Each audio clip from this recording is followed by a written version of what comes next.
Hello guys, welcome back to the channel. In today's tutorial, I'm going to show you how you can buy clothes and dress to impress and put them on your body.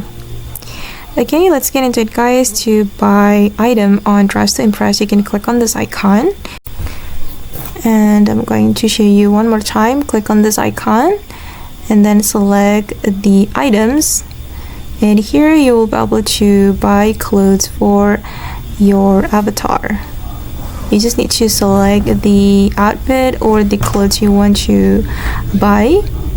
And for example guys, I'm going to buy or purchase the one of the dress. For example, wait, I'm still choosing guys. For example, this one, I'm going to purchase it. So we just need to click on purchase and then don't forget to click on confirm. Okay, now it's done and click on continue.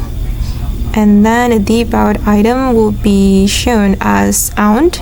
As you can see, I have owned this dress. And then if we want to put the clothes on our body, we need to go to that room. Okay, I'm going to show you the way to go to the room. Okay, just click on the A icon and then okay, this is the dress I have just bought and I'm going to put it on my avatar. Okay, I'm just going to click on exit. And okay guys, that's all the way to buy clothes and put it on our body on dress to impress. I hope this tutorial will be useful for you. Thank you so much for watching and bye.